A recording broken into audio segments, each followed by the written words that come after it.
Podcast Échec Avant, en collaboration avec Bold Nutrition, Déasport, Rénovation, Calfeutrage, Alcam, Deck RDP, Future Generation Sport Collection Card, Cadence Virtuelle, FDHL, All-Star Cup, Golden Break, Sliders Keepers, Gestion Arvika Inc., McDonald's, AAD Lab, Tech pour qui s'abrevoit, la voûte sportive, Focus, gardien de but.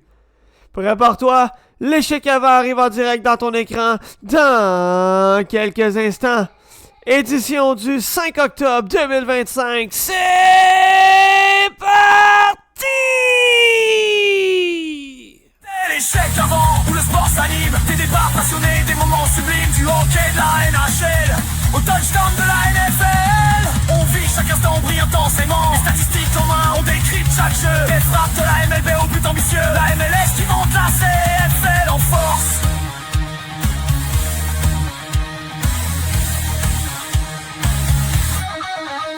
Chaque discipline nourrit nos échanges, nos ressources.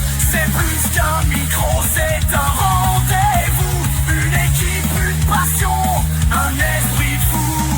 On plonge dans les faits, on questionne, on apprend. L'échec avant, c'est le sport différent.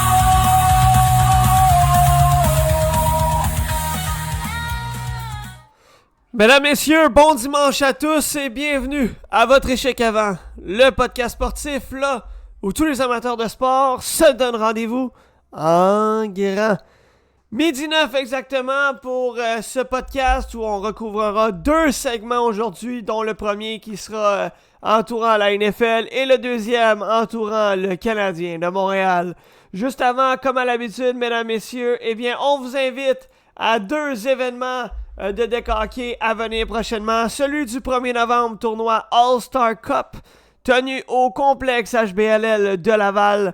Qu'est-ce que ça comporte? C'est 3 parties garanties à 4 contre 4 pour 585$ par équipe. On a des classements mixtes, classements féminins et classements masculins. Des plages horaires entre 8h et 17h et 15h et 23h. 10 000$ en bourse ou 10 aux champions. Les joueurs All-Star pourraient remporter jusqu'à 100$. Beaucoup d'animations sur place, massothérapie, DJ, photographie.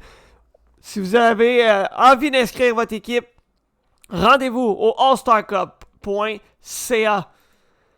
Édition du 13 décembre maintenant, toujours en direct du complexe HBLL de Laval. Première édition du tournoi L'échec avant, tenu en direct de Laval. Inscription au allstarcup.ca, DJ sur place, massothérapie, photographe, animation et description également, annonce de début lors des finales, présentation des joueurs, calibre mix, calibre féminin, ainsi qu'une nouvelle catégorie qui a été annoncée, le calibre D masculin, qui sera ajouté.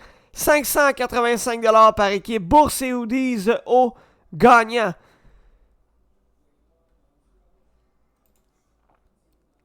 Toujours en ma compagnie à chaque édition du podcast, Cédric, comment vas-tu? Super bien, toi. Ça va très bien, ça va très bien. Cédric, on a du pain sur la planche. Un gros 50 minutes qui nous reste là, pour faire le tour de la NFL et du Canadien de Montréal qui a terminé ses matchs préparatoires hier contre les Sénateurs d'Ottawa. Je sais pas pour toi, Cédric, mais pour moi, au niveau de mes prédictions pour la semaine numéro 4, c'est probablement ma pire semaine en termes de résultats à vie depuis que je fais les segments NFL. Je dirais même, là, je pourrais le définir par catastrophique. 5 en 15 de mon côté, ça a vraiment pas été fameux.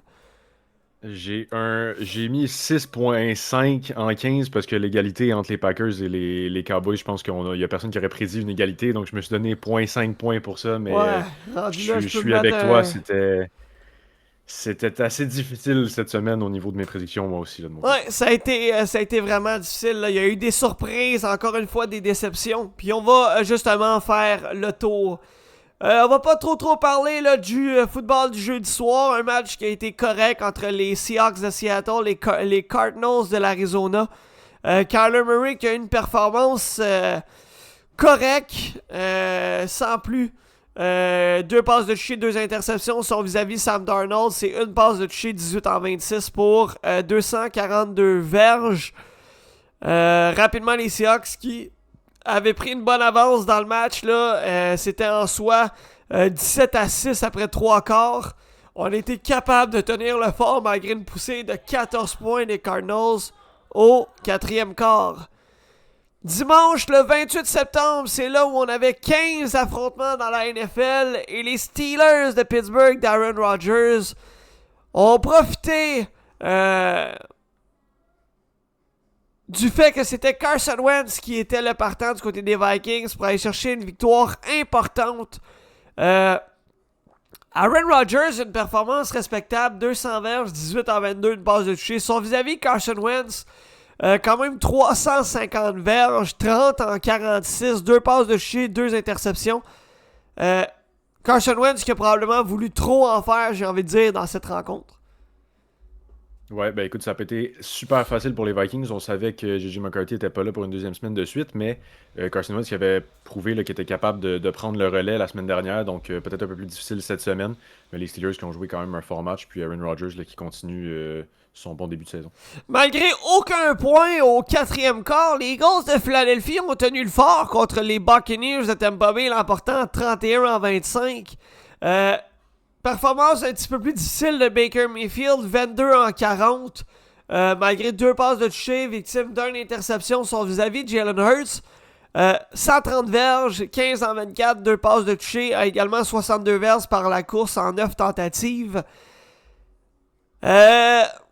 On a connu un début de match difficile pour les Buccaneers, seulement 6 points lors des 2 premiers quarts, 14 points au 3e, 5 au 4e quart. On a manqué d'offensive là, du côté de la troupe de Baker Mayfield.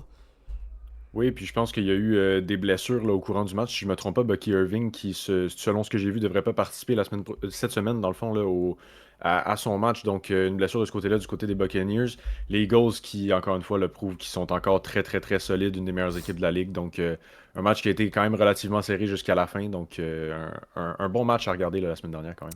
Ouais, assez intéressant. Un match qui va en avoir surpris plusieurs. Eh bien, c'est le duo Michael Penix Jr. et Bijan Robinson qui sont venus à bout des Commanders, privés toujours de Jaden Daniels. C'était donc Marcus Mariota, toujours au poste de carrière, qui n'a pas mal fait dans la rencontre. 16 en 27, 2 passes de toucher à l'interception. Mais Michael Penix Jr., c'est 313 verges, 20 en 26, 2 passes de toucher.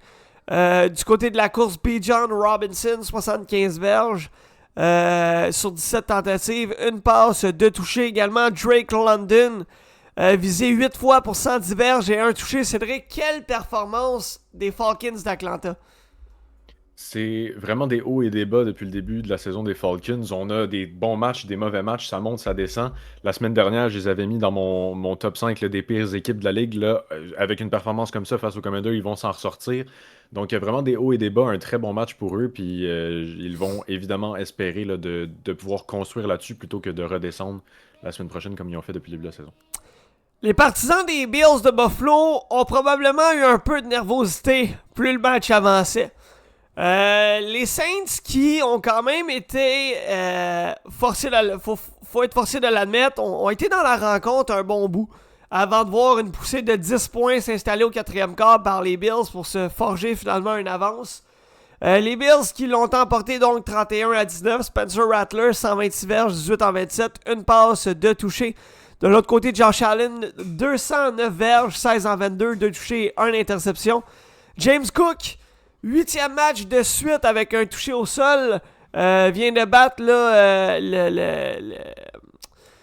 le record là, de concession des Bills là, pour la plus longue séquence de touché au sol. Là, donc 8 matchs de suite, 117 verges en 22 tentatives avec un touché par la course. Donc une victoire des Bills 31 à 19. Du côté de Détroit, les Lions qui recevaient la troupe de Joe Flacco. Cédric, les Lions, rien à dire, ça a été une bonne performance. Joe Flacco qui n'a pas terminé le match, on l'a mis sur la touche en fin de rencontre. On a envoyé Dylan Gabriel dans la rencontre. Est-ce qu'on peut dire que c'est terminé là, pour le carrière Joe Flacco? Je pense que c'est la fin pour Joe Flacco à Cleveland. Pas nécessairement dans une super belle position avec les Browns présentement. Donc, est-ce que c'est entièrement de sa faute? Probablement pas. Mais tu essaies de gagner des matchs de football, tu vas enlever quelqu'un, tu vas essayer de faire un impact. Donc, Joe Flacco qui est mis, comme tu as dit, là, mis sur la touche. Donc, Dylan Gabriel qui a pris sa place, qui est le partant là, pour le match qui se dispute présentement entre les Rams, pas les Rams, mais les Vikings et les Browns. Donc, je pense que oui, effectivement, c'est terminé pour Joe Flacco. Et comme tu as dit, là, rien à dire du côté des Lions. Un très fort match, encore une fois.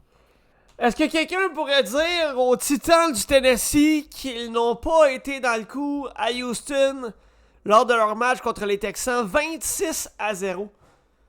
Je sais pas où on s'en va du côté des Titans, là, mais être un partisan des Titans, soit je déménage, soit je me trouve une autre équipe, là, parce que sérieux, t'es pas... La lumière au bout du tunnel est vraiment loin, là. Il y a un bouchon dans le tunnel, pis t'es pas prêt de te rendre au bout, là. Plus ça avance, plus je trouve qu'ils se rapprochent des Saints. Il se passe rien de bon là. Les Saints ont eu un bon match cette semaine. Les Titans ont eu un très mauvais match. Je pense que c'est ce que les Texans de Houston avaient besoin pour se relancer un peu cette saison. Une forte performance contre une équipe qui a de la difficulté depuis le début de la saison. Donc peut-être une partie de chance pour les Texans de relancer leur saison. Mais les Titans, comme tu l'as dit, là, ça va pas du tout. Les surprenants patriotes de la Nouvelle-Angleterre de Drake Mayer ont saisi l'opportunité d'affronter les Panthers en Nouvelle-Angleterre pour l'emporter 42-13. Une poussée de 21 points lors du deuxième quart qui va avoir permis aux Pats de plus regarder de l'arrière finalement. 203 verges, 14 en 17, 2 passes de toucher pour Drake Mayer. Son vis-à-vis Bryce Young qui a pété un plomb à la fin du match. Rien qui a fonctionné du côté des Panthers. Cédric, en tant qu'analyste et partisan des Pats, comment as-tu trouvé la rencontre? C'était leur meilleur match de la saison.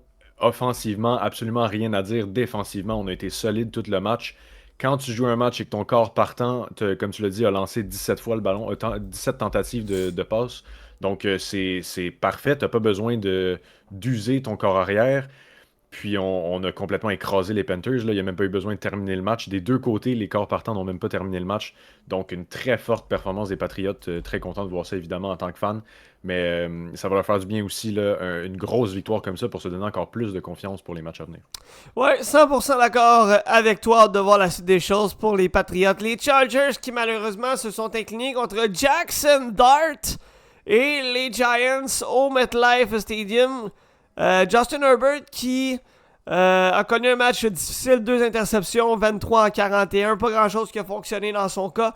De l'autre côté, Jackson Dart, une performance qui est somme toute respectable, 111 verges, 13 en 20, un touché au sol pour lui et également un touché par la passe. Comment as-tu trouvé la performance du jeune corps arrière des Giants? Très solide pour un premier match. Il a pris le défi puis il l'a relevé haut la main. Je pense qu'il a été une des grosses raisons là, de cette victoire-là. C'est sûr que les Chargers ont eu des difficultés offensives, comme tu l'as dit. Là. Les interceptions du côté de Justin Herbert, c'était pas l'idéal. Donc, je pense bien que les Chargers vont se reprendre, mais Jackson Dart a pris l'opportunité qu'il a vue puis a bien fait avec cette opportunité-là. À chaque fois que je me mets contre les Rams, je suis perdant. Je prends pour les Colts qui connaissent une saison surprenante. Et voilà que les Rams l'ont emporté 27-20 sur les Colts. Matthew Stafford 29-41. 3 passes de toucher pour 375 verges. Daniel Jones 24-33, 262 verges, une passe de toucher et 2 interceptions. Ça a été un bon match du début à la fin, là, malgré un blanchissement de points là, au troisième quart. Ouais, ben écoute, les Colts, comme tu l'as dit, là, quand on prend contre les Rams, ils réussissent à nous surprendre, sortir un gros match dans des moments importants. Les Colts qui ont quand même pas mal fait, je pense que comme les Chargers, un match peut-être un peu plus difficile, je pense qu'ils vont être capables de revenir au prochain match. Donc les Rams, comme tu as dit, là, Matthew Stafford, un très fort match. Donc pas grand-chose d'autre à rajouter.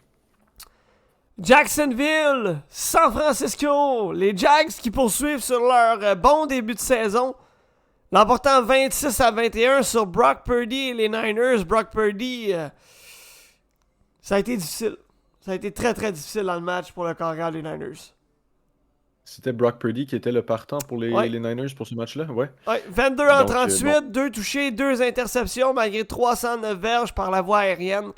2 interceptions qui laissaient à désirer.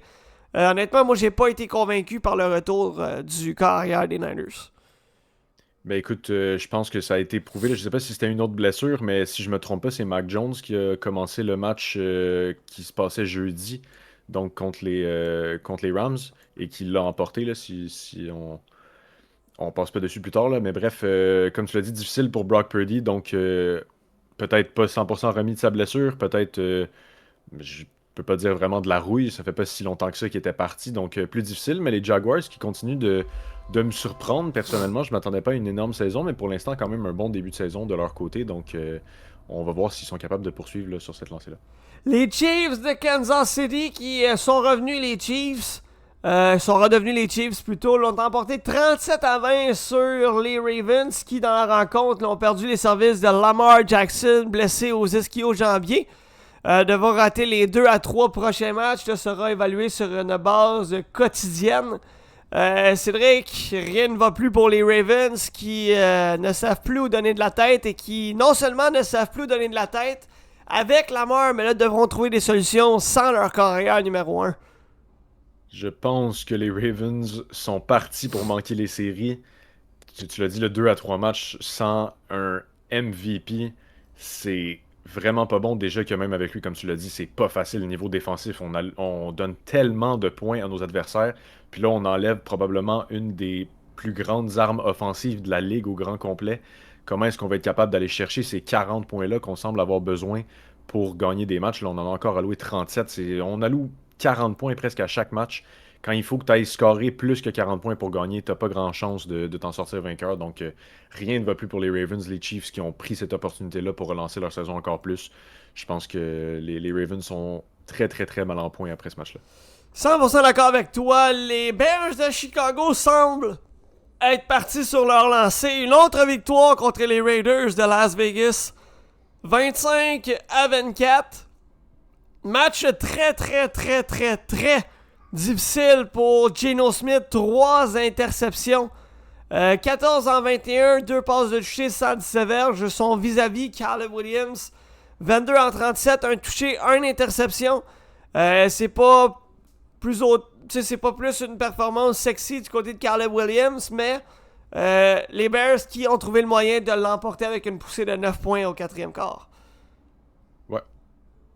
Pas grand-chose à rajouter de Non. mon côté. J'ai pas tant suivi la rencontre. Puis Caleb Williams qui a quand même bien fait, somme toute, les Raiders qui ont encore des difficultés là, depuis le deuxième match de la saison. Football du dimanche soir alors que les Packers de Green Bay affrontaient les Cowboys à Dallas.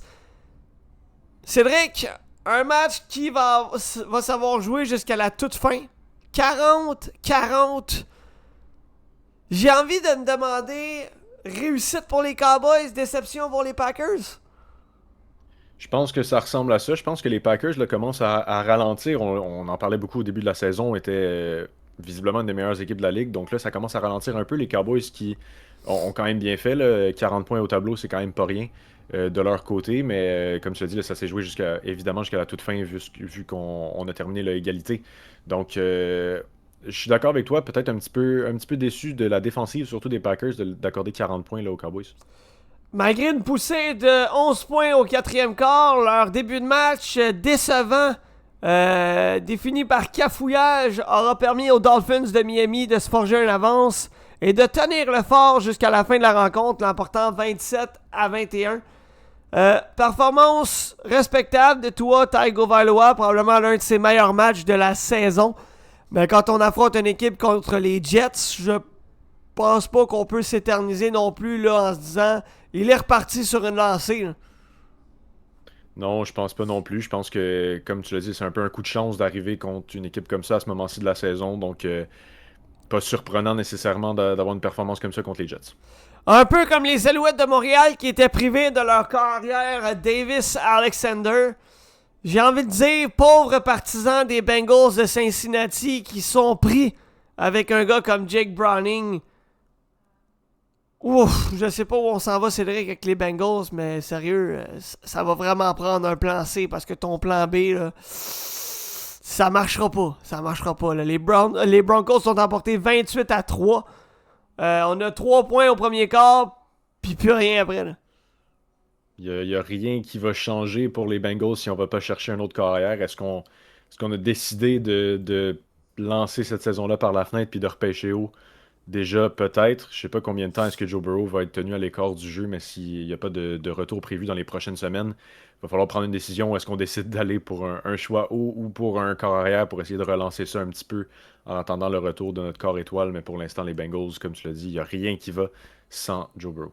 Au niveau des meneurs dans la NFL, niveau statistique, là, il y a un bug sur le site de RDS, donc je ne vois pas le meneur là, au niveau des verges par la passe à l'attaque. Donc on va aller du côté de la catégorie touché par la passe. Matthew Stafford qui est au premier rang avec 11.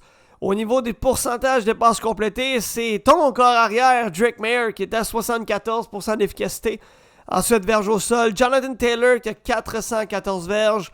Touché par la passe, James Cook de third du côté des Bills avec 5. Touché par la réception, Amon-Ra St. Brown avec 6. Au niveau de la défense, au niveau des plaqués, Fred Warner du côté de San Francisco en a 50. Les unités spéciales, placement réussi, Spencer Schrader du côté des Colts en a 13. Pourcentage de placement réussi, ils sont pas mal tout à 100. Moyenne de verge, bottée de dégagement, 52,9 pour Braden Mann du côté des Eagles. Donc, voilà pour les meneurs dans la NFL. Cédric, c'est maintenant l'heure de nos fameux top 5 des meilleures et des pires équipes dans la NFL. Je t'écoute pour ton top 5 des meilleurs. Après des défaites là, du côté des Colts et des Chargers, ça a été plus difficile pour moi d'enligner mon top 5. J'ai été avec les victoires contre qui les matchs ont été perdus, tout ça. Donc, les Colts restent dans mon top 5, descendent 5e cependant. Les Chargers restent aussi dans mon top 5, mais descendent à la 4e position. Les Lions restent 3e. Et là, je me sentais un peu obligé de mettre les deux équipes qui sont toujours sans défaite, comme les deux premières. Les Eagles, pour moi, sont 2e. Et les Bills restent toujours premiers, là, comme depuis pas mal le début de la saison. De mon côté, j'ai descendu les Buccaneers de Tampa Bay qui, la semaine passée, étaient dans mon top 4. Sont maintenant 5e dans le top 5. Ensuite, j'ai sorti les Chargers de mon top 5 pour insérer les Chiefs de Kansas City en 4e position. Les Chiefs qui semblent être repartis vers le succès. 3e position, les Eagles toujours. Les Lions et les Bills complètent la 2e et première position. Quel est ton top 5 des pires Max 6 de la NFL présenté par Gestion Arvika Inc. McDonald's? J'ai deux petites mentions, mettons, déshonorables à donner. Peut-être même une mention honorable pour les Dolphins de Miami que j'ai sorti de mon top 5 avec une victoire cette semaine. Et j'ai une mention à donner aux Ravens aussi que je suis pas prêt à mettre encore dans le top 5 des pires équipes, mais peut-être à partir de la semaine prochaine, ça va changer. À ma 5e position des pires équipes, j'ai les Raiders de Las Vegas. Une autre dure défaite, là, je sais pas trop qu'est-ce qu'on fait avec les Raiders. Je suis un peu déçu, là, honnêtement. C'est quasiment plus de la déception qu'une équipe que je trouve qui est vraiment, vraiment pas bonne. Je m'attendais à beaucoup plus des Raiders avec Pete Carroll. 4e position, j'ai les Browns. Une victoire, 3 défaites. Il se passe pas grand-chose à Cleveland. Je les ai là depuis le début de la saison. Puis les 3 équipes qui suivent sont toutes les seules équipes qui ont toujours pas de victoire. Les Jets en 3e position, les Titans en 2e position et encore une fois les Saints là, qui restent ma pire équipe dans la ligue. De mon côté, avec une performance respectable des Cowboys de Dallas que j'avais en 5e position la semaine dernière, je les ai retirés de mon top 5. J'ai également retiré les Giants de New York qui ont livré une performance somme toute respectable avec le nouveau corps arrière de l'équipe Jackson Dart. Donc les Cowboys et les Giants qui sont retirés du top 5. Maintenant, 5e position, les Jets de New York. Je sais pas où on s'en va du côté des Jets, mais un peu comme les Bengals, ça regarde pas bien du côté de la formation new-yorkaise. Ensuite, 4e position, les Panthers de Bryce Young. Encore une fois, difficile pour les Panthers de cette saison. Les Browns de Cleveland. Oh, que ça va pas du côté des Browns, puis on n'est pas sorti de l'auberge. C'est là où ça se corse. Les Saints qui étaient au premier rang, qui ont une performance respectable, Ça fait plusieurs matchs qu'on met des points au tableau malgré des défaites. Et à l'inverse, les Titans du Tennessee qui, eux, arrivaient vers le mur, ils ont rentré dans le mur. Les Titans sont au premier rang et les Saints sont maintenant deuxième. Mais d'après moi, ces deux-là vont demeurer dans le top 5 pour la saison au complet. Cédric, c'est l'heure de nos prédictions de la semaine numéro 5 qui débute à partir de 13h dans ce dimanche football. Plusieurs matchs à l'affiche, à commencer entre les Texans et les Ravens à Baltimore, privé de Lamar Jackson. J'y vais avec les Texans, justement, tu l'as dit, privé de Lamar Jackson, Baltimore, là, il n'y a pas grand-chose à voir de ce côté-là. On accorde tellement de points que je vois pas comment on va s'en sortir sans Lamar Jackson. Dolphins, Panthers, en direct de la Caroline. Pour moi, les Dolphins de Miami vont l'emporter. J'y vais avec les Dolphins aussi, tu l'as dit, là, les Panthers, dure semaine, et Miami qui remonte peut-être un petit peu, j'y vais avec les Dolphins aussi. Un match qui sera intéressant entre les Raiders de Las Vegas et les Colts à Indianapolis. Quel est ton choix? Je pense que les Colts vont rebondir de la semaine dernière d'une défaite face aux Rams. Je pense que les Colts l'emportent haut la main, même, je dirais, face aux Raiders. La nouvelle sensation new-yorkaise, Jackson Dart. Et les Giants vont visiter les Saints en Nouvelle-Orléans. Et de mon côté, les Giants vont signer une deuxième victoire consécutive. Tout à fait d'accord avec toi. Je pense que Jackson Dart va construire sur sa première bonne semaine dans la NFL et évidemment là, les Saints qui sont peut-être pas la meilleure équipe de la ligue de loin. Donc les Giants, moi aussi. Sans aucun l'ombre d'un doute, les Cowboys de Dallas vont signer une victoire à New York face aux Jets. Tout à fait, rien à dire. Si on échappe ça du côté des Cowboys, je sais pas ce qui va arriver à Dallas. Les Broncos de Denver vont affronter les Eagles à Philadelphie. Et là, je vais jouer conservateur et je me range du côté des Eagles. Je me range du côté des Eagles aussi, à Philadelphie en plus. Je trouve ça un peu dommage pour Denver, qui ont quand même une solide équipe, qui ont des matchs très difficiles depuis le début de la saison. Mais je pense que malheureusement, contre les Eagles, il n'y a pas grand-chose à faire. Titans, Cardinals en Arizona, Kyler Murray et les Cards vont l'emporter. Absolument. On en a parlé, les Titans, ça va pas du tout. Les Cards, pour moi aussi. Beaucoup de blessures du côté des Buccaneers de Tampa Bay qui vraiment là sont vraiment atteints par les blessures depuis le début de la saison. Vont visiter les Seahawks de Sam Darnold à Seattle. Et pour moi, c'est une victoire de Baker Mayfield et des Buccaneers à l'extérieur. J'y vais avec Seattle. On a parlé des blessures. C'est pas tout à fait facile. On a vu le sang Mike Evans la semaine dernière pour Baker Mayfield. Ça a été plus difficile. Là, on enlève en plus Bucky Irving de la situation. Donc, je pense qu'à Seattle, les Seahawks sont capables de l'emporter. J'y vais avec Seattle. Nous allons assister à la varlope de la fin de semaine dans la rencontre entre les Lions et les Bengals de Cincinnati. Et non, ce n'est pas Jake Brownings qui va varloper les Lions, mais bien Jared Goff et les Lions qui vont varloper les Bengals à Cincinnati. 100%, j'y vais avec les Lions aussi. Rien de plus à ajouter. Jaden Daniels des Commanders sera de retour à son poste. Lui qui va affronter les Chargers qui seront à domicile. Match présenté à 16h25 sur RDS. Et de mon côté, j'y suis allé avec les Chargers à domicile. J'y vais avec les Chargers aussi, tu l'as dit, à domicile. Les Commanders qui se cherchent encore un petit peu, puis les Chargers qui vont être capables de rebondir. Après une performance explosive du jeune corps arrière Drake Mayer, les Patriots de la Nouvelle-Angleterre vont affronter les Bills à Buffalo, prévu à 20h20. Et de mon côté, les Bills vont poursuivre sur leur excellent début de saison. Tout à fait d'accord avec toi, ça me fait de la peine, mais quand tu joues contre les Bills, il n'y a pas grand-chose à faire. Buffalo qui vont l'emporter assez aisément d'après moi. Deux équipes qui connaissent du succès par les temps qui courent. Jacksonville qui va recevoir la visite des Chiefs. Quel est ton choix pour le football du lundi soir? Difficile honnêtement, en plus qu'on va être à Jacksonville, mais j'y vais quand même avec les Chiefs. Je pense qu'ils sont en train de revenir là, aux Chiefs qu'on connaît des dernières saisons, donc je m'arrange du côté de Casey. Les Chiefs qui ont retrouvé Xavier Worthy. Ça, c'est un gros morceau pour l'attaque des Chiefs. On l'a vu dans le dernier match. Pat Mahomes s'est retourné souvent vers lui pour la passe. Jacksonville qui connaît un excellent début de saison. Honnêtement, j'ai douté de cette rencontre-là. J'ai même passé proche de mettre Jacksonville comme potentiellement vainqueur de ce match-là, mais je vais y aller avec les Chiefs. J'aime pas prendre pour les Chiefs, mais honnêtement, si Jacksonville emporte chapeau, mais je pense que là, les Chiefs sont redevenus les Chiefs. Puis, on va trouver le moyen de l'emporter à Jacksonville. Donc voilà le segment 100% NFL qui prend donc fin. Cédric, on va prendre le temps qu'il nous reste pour parler un peu là, du camp pré-saison du Canadien de Montréal qui s'est terminé hier. La semaine passée, on a parlé un peu là, des premiers matchs.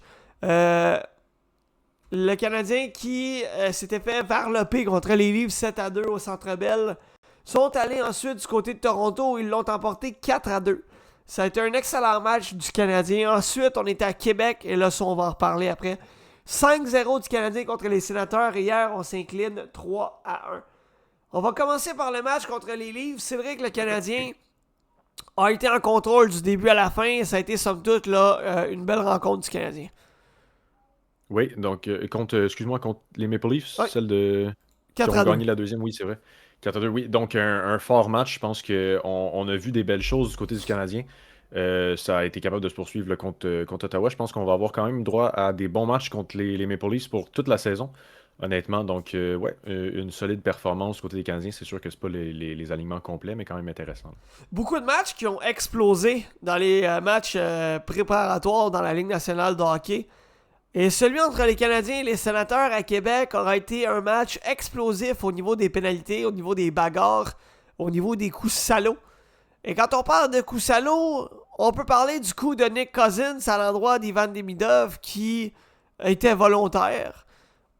La question que je vais te poser, Cédric, c'est à quel point on est en train de rire du comité de la Ligue nationale de hockey en disant qu'un coup, comme a donné Nick Cousins, a été pénalisé par une amende de 2000 $. Là. On est vraiment en train de rire des joueurs et de la protection des joueurs dans la Ligue nationale. Là. Peut-être que je suis un peu trop à l'extrême, mais pour moi, quand on parle de suspension pour intention de blesser, donner un coup de hache sur le poignet d'un joueur qui a aucune protection, tu fais ça seulement avec l'intention de blesser le joueur. Demidov n'avait pas la rondelle, n'avait plus la rondelle, avait déjà fait sa passe. Donc, quelle autre intention Nick Cousins pouvait avoir que blesser le joueur qui reçoit le coup? Donc, pour moi, ça, intention de blesser, ça devrait être une suspension automatique. Donc, je comprends pas trop qu'est-ce qu'on fait en plus des amendes de 2000 $. On s'entend là, que pour des joueurs de la Ligue nationale, c'est comme si tu me donnais un ticket de parking à 25$. Là, Mais c'est un peu comme la rencontre d'hier là, entre les Panthers et le Lightning. Là. Absolument. Il y a eu un débordement de pénalités, puis là, on a affiché aujourd'hui que 4 joueurs avaient reçu des amendes de 2-3 000 $. Pour eux autres, c'est des peanuts. Là. Je m'excuse, mais c'est des peanuts. Là. Le problème avec ça, c'est oui, les amendes sont pas assez, puis il devrait y avoir des suspensions, mais je comprends pas pourquoi la Ligue nationale se met dans une situation où il faut que on aille cette discussion-là présentement. Pourquoi les matchs pré-saison, c'est des matchs de division, de rivalité de division? Pourquoi les Canadiens jouent contre Ottawa? Pourquoi les Panthers jouent contre le Lightning? On n'est pas dans la saison. Il y a juste des blessures inutiles, des suspensions qui pourraient se donner qui sont inutiles, des amendes inutiles. Je vois pas pourquoi on fait pas juste des matchs préparatoires pour être des matchs préparatoires au lieu d'être des festivals de coups de poing d'en face pour rien.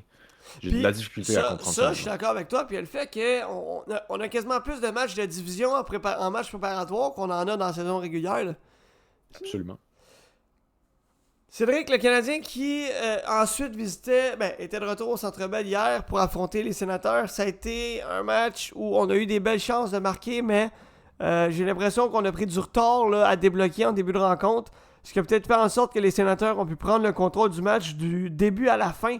Qu'est-ce que tu as pensé de cette rencontre-là et du camp global du Canadien? Au niveau du match, là, c'était vraiment plus difficile de faire des jeux. C'était brouillon. Je trouve que beaucoup de jeux qui étaient coupés, rapidement des passes bloquées, vraiment très souvent. Donc, beaucoup plus brouillon là, au total pour le Canadien dans ce dernier match-là. Mais bon, Samuel Montembeault a prouvé qu'il était capable de limiter les dégâts dans une situation comme ça. On a quand même juste perdu 3-1. Donc, tout n'était pas complètement perdu dans un match comme ça. Pour ce qui est du camp au total, je pense que ça a bien été en général. C'est dur de juger là, qu'est-ce qu'on voit en pré-saison. On n'a pas vu l'équipe du Canadien au complet. C'est toujours. on voit, mettons, le trio de Suzuki, Caulfield, Slavkovski qui fait bien, mais tu peux pas avoir une idée complète de qu'est-ce qu'ils vont faire pendant la saison quand t'as pas des trios complets derrière eux. Tu sais, ça change quand même la game d'avoir le trio défensif de Jake Evans dans un match comme ça. Mais somme toute, je pense que le premier trio a montré qu'est-ce qu'il était capable de faire. J'ai hâte de voir qu'est-ce qu'on va faire là, avec ce qu'on appelle le middle six, le deuxième, troisième trio, qui va être placé où, parce que pour moi, le quatrième trio, ça va être Evans, Gallagher et Anderson. Donc, Bolduc va jouer où, Demidov va jouer où, Newhook. On semblait vouloir interchanger ces joueurs-là. Et j'ai hâte de voir qui va être l'attaquant qui va être gardé entre. La course semblait se refermer autour de Beck, Kapanen et Xhekaj. Je pense que selon les propos de Martin Saint-Louis, on va s'arrêter avec le choix de Oliver Kapanen. Mais j'ai hâte de voir là, qui va prendre cette position-là dans l'alignement. Ouais, très très hâte de voir là, la suite des choses pour le Canadien qui a disputé somme toute un bon match. Un bon match. Des bons matchs globalement, pardon, lors de ces matchs pré-saison. La suite des choses, je pense que ça va être de bon augure pour le Canadien qui risque d'être compétitif dès son premier match contre les Leafs, tenu mercredi prochain en direct de Toronto, pour ouvrir la saison régulière du Canadien et des Leafs dans cette saison 2025-2026. Point d'interrogation pour moi, où se retrouvera Patrik Laine et comment jouera Patrik Laine lors des prochains matchs. Je pense que son début de saison va être capital sur le reste de la saison pour lui. S'il arrive dans ses 2 premiers matchs et qu'il se traîne les pieds, je serais pas surpris que rapidement il se retrouve sur un 3e ou même un 4e trio. Donc j'ai vraiment hâte de voir à ce niveau-là. J'ai hâte de voir les lignes que Martin Saint-Louis va utiliser. On a des petites blessures là, ici et là qu'on va probablement prendre le temps de guérir d'ici au 8. On peut penser notamment à Zachary Bolduc là, qui s'est blessé lors des matchs préparatoires. Donc j'ai hâte de voir là, s'il sera à son poste. Joe Veleno, qui va probablement être dans le 12 partant. Joe Veleno qui, pour moi, là, a su gagner sa place dans l'alignement. Je ne sais pas pour toi, qu'est-ce que tu penses là, des performances de Joe Veleno dans les matchs préparatoires? Et moi, je pense qu'il a très bien fait, surtout au niveau des mises en jeu défensives. Je pense que c'est un aspect quand même assez important, surtout en désavantage numérique. Là, on cherche des joueurs pour jouer en désavantage numérique. J'ai juste hâte de voir est-ce qu'on va prioriser de laisser la chance à un jeune, justement. Là, je parlais de Kapanen tantôt. Est-ce qu'on va prioriser de laisser la chance à ce joueur-là de se développer avec le Canadien de Montréal ou est-ce qu'on va vouloir être peut-être un petit peu plus conservateur, avoir un joueur qui est un petit peu plus vétéran en Joe Veleno, intégrer ce rôle-là, gagner des mises en jeu défensives, jouer en désavantage numérique? Je pense que ça va être très intéressant de voir là, la décision qu'on prend d'ici le début de la saison et voir s'il y a des changements dans les semaines du début de la saison. Est-ce qu'on va garder ce choix-là pendant longtemps? À quoi tu t'attends et qu'est-ce que tu veux voir du premier match du Canadien à Toronto ce mercredi? Évidemment que je veux voir une victoire. J'aimerais ça si c'est possible, de répéter l'an passé un blanchissage de Samuel Montembeault pour donner le ton à la saison. Ce que je voudrais vraiment voir, c'est Caulfield commencer solide. Je pense qu'il est prêt à compter au moins 40 buts cette saison, si c'est pas s'approcher de 50. Donc j'aimerais ça le voir marquer évidemment dans le premier match. Je veux voir le premier trio à fond le train, faire la loi à Toronto. Je veux voir si Bolduc est à son poste, évidemment. Je veux voir qu'est-ce qu'il est capable de faire dans un vrai match de saison. J'aimerais voir Dobson prendre plus de place, vraiment s'intégrer comme il faut à la formation. Je m'attends à un match très serré, évidemment. Je pense pas que ça va être un gros. J'ai pas le mot présentement. Il n'y a pas une équipe qui va se faire laver, si je peux dire ça comme ça. Je pense que ça va être assez serré. Je m'attends pas à un match à haut pointage non plus. Là. Je m'attends pas à un match serré de 5-4, par exemple. D'après moi, ça va être plus proche de 2-1 ou 3-2. Donc, j'espère évidemment une victoire. Je m'attends à un match serré. C'est pas mal ça. 100% d'accord avec toi. Mesdames, messieurs, c'est ce qui conclut notre édition du 5 octobre 2025 où on a fait le tour de la semaine numéro 4, de nos top 5 et de la semaine numéro 5 en lien avec nos prédictions. La semaine 5 dans la NFL qui avait débuté déjà jeudi soir dernier et qui vraiment prendra son envol dès 13h alors qu'il y a 15 rencontres prévues aujourd'hui dans la NFL. Ensuite, on s'est retourné vers la fin du camp préparatoire du Canadien de Montréal où on a fait le tour des 3 derniers matchs et de ce à quoi on s'attend du premier match de la saison entre le Canadien et les Maple Leafs de Toronto. En mon nom personnel et celui de toute l'équipe du podcast Échec Avant, on vous souhaite une excellente fin de journée à tous et on se dit à la semaine prochaine pour un autre rendez-vous de votre Échec Avant. Cédric, merci encore d'avoir été là. Merci à toi. Sur ce, on vous dit à la semaine prochaine. Ciao. C'est l'échec avant où le sport s'anime. Des débats passionnés, des moments sublimes. Du hockey, de la NHL au touchdown de la NFL. On vit chaque instant, brille intensément. Les statistiques en main, on décrypte chaque jeu. Des frappes de la MLB au but ambitieux. La MLS qui monte la CFL en force.